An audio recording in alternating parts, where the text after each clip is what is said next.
it's like suddenly saying, okay, I have this 45-year-old son who's not doing very well. No, I'm going to protect him, yeah? Yeah, okay. We have in the news today is, what is it called? Freedom Day? Liberation Day. Today is the day today is the day that Donald Trump is trying to impose a lot of tariffs. So I know you talk a lot in your work about how poor countries become rich. It's a really interesting topic because really not a lot of poor countries have successfully become rich in the last 70 years, and Korea is probably like one of the outstanding examples of one that has done.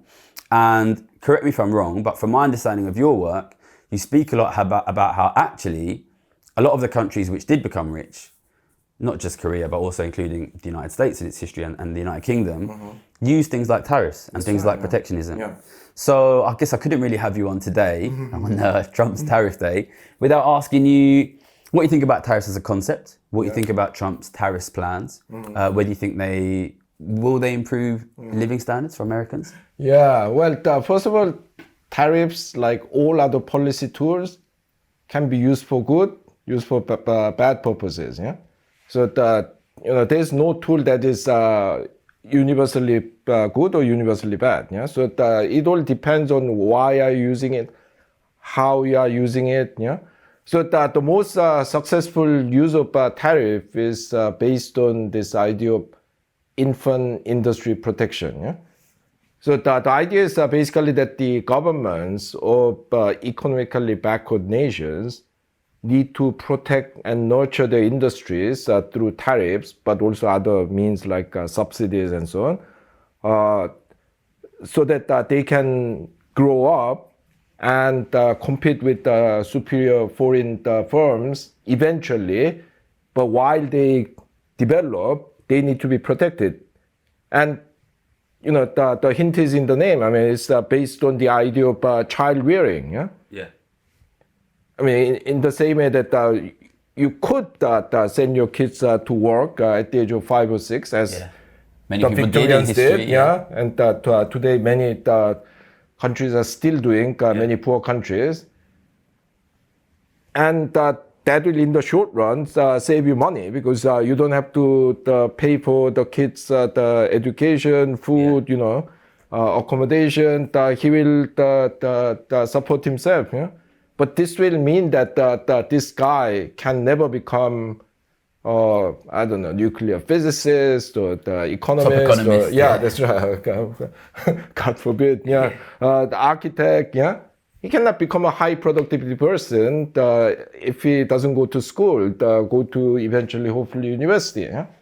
So you need to send the kid to school until it kind of grows up, and then push it into the other labor market. Yeah.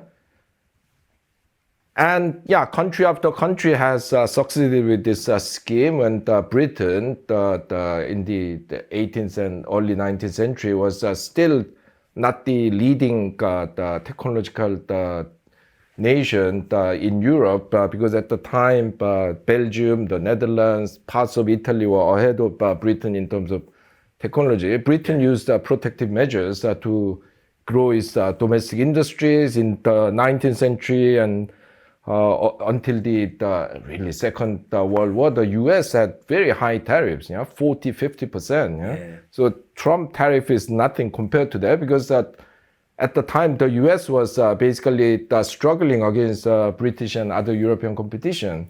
And this is an idea which was actually formalized by the first finance minister called they call it the Treasury Secretary in that country of the United States of America, Alexander Hamilton, the guy on the $10 bill, the guy whose the life has been made into a hip hop musical. So this idea has enabled many nations later, Germany, Sweden, France, Japan, Korea, Taiwan, all use this idea to develop their industry. To protect your young industries. But what Trump is doing is not that. Exactly, So it's like suddenly saying, okay, I have this 45-year-old son who's not doing very well. No, I'm we're going not. to protect him. I'm Yeah, gonna protect, yeah, okay. this is nonsensical. Yeah.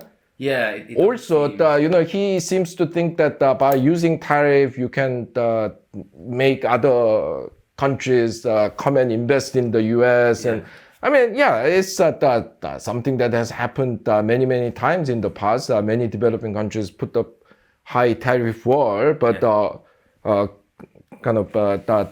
was partly to encourage their domestic producers, but also to motivate foreign companies to come and set up factories. So, for example, Brazil had a very high protection against foreign car imports in the 1960s and 70s.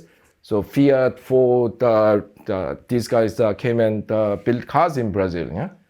So this is known as tariff jumping. So Trump's hope is that if I set up this tariff wall, Korean companies, Japanese companies, the German companies are going to come and produce their electric cars and semiconductors. And yeah, some of it is going to happen, but the trouble is that this is not going to be even near enough for what's this expression, making America great, yeah? Yeah. And of course it will raise the costs of... Exactly, yeah. So first of all, you cannot kind of rebuild these industries by simply having one factory here, one factory there, because in order to have really high productivity, you need not just the factory making the final product, but a whole kind of industrial ecosystem, as some economists call it. So you need workers with the right skills, infrastructure that is suited to the industry, even the university departments are doing research in the area that you are specializing in. So unless you have this tissue of support system, you're not going to achieve high productivity. Yeah. But secondly, the most something that most people don't even realize is that the U.S. financial system is now so parasitic that it's not going to allow Mr. Trump's plan to work, because the idea is that when you give protection, your domestic companies will not only have the protection from foreign competition, but also have extra resources, because they can charge more. And the hope is that they'll use that resource to invest in raising productivity, which is what happened in Japan, Korea. Now the U.S. Financial system is actually going to drain this extra resource from these companies and make the income inequality even worse. Because in the last 25 years, top American corporations have given away something like 90 to 95% of their profits to shareholders through dividends and, more importantly, the stock buybacks. So you give extra resources to these companies. Are they going to invest? No. Their shareholders will say, do more stock buybacks.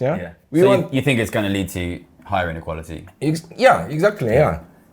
On top of that, you will have until you kind of build at least some additional industrial base, you're going to have a serious inflation problem.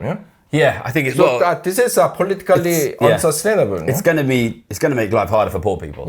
Exactly. So the inflation, increasing inequality, and seriously, I mean, you cannot rebuild an industrial base that had been eroded for the last 40 years within 2-3 years. It will take at least a couple of decades. And this is very, very broad tariffs on almost everything. Exactly. It seems, that's right. It seems unwise. If a tariff is going to work, it has to be targeted.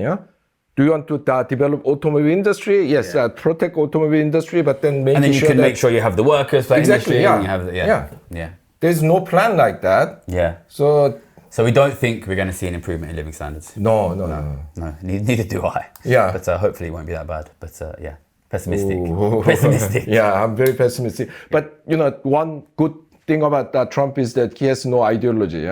If it doesn't work, he will change his mind. I do one. Well, I said this on the channel before.